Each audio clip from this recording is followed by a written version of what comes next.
on crypto a bit here. Coinbase is another name that you hold as well. And some remarks this week by John Paulson, I think got a lot of people up in arms, so to speak, in the crypto community, saying that he views it as crypto is worthless.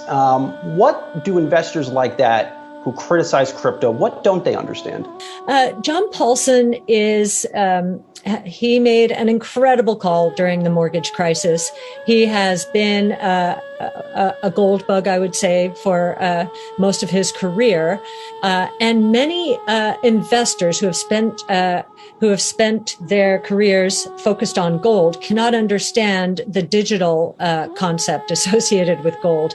What we think he's missing is this is much more than just a store of value or digital gold.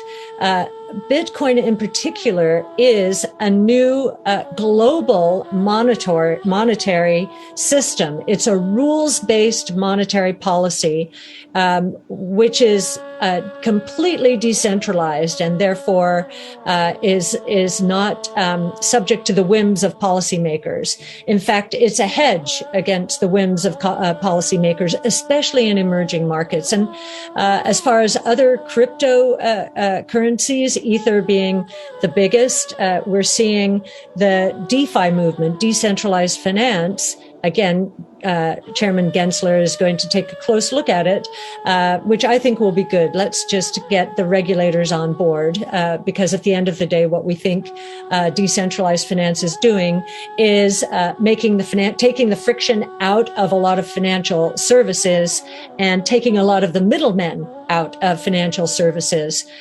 So that is also a good thing. Other than that, there's some.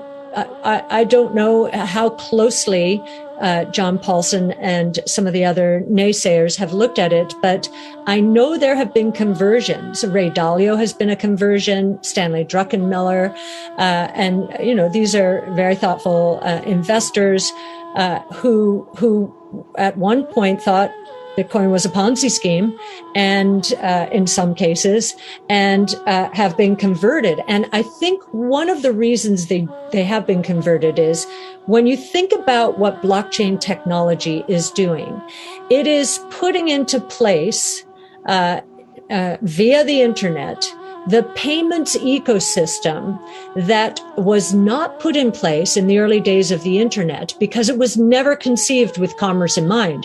It was for defense departments and intelligence. It was for academics. It was for information exchange, not commerce.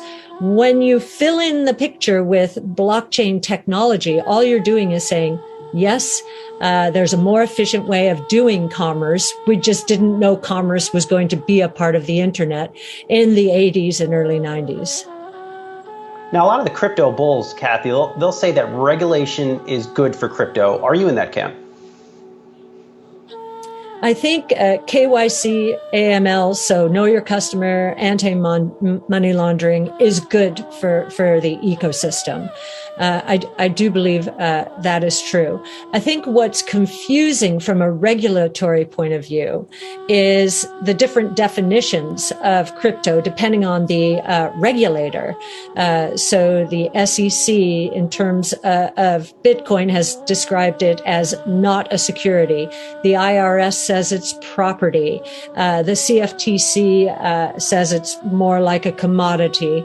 And I think if regulators get together and agree on what exactly these cryptocurrencies are, how to define them, that will be a good thing. Just certainty will be a good thing for this ecosystem.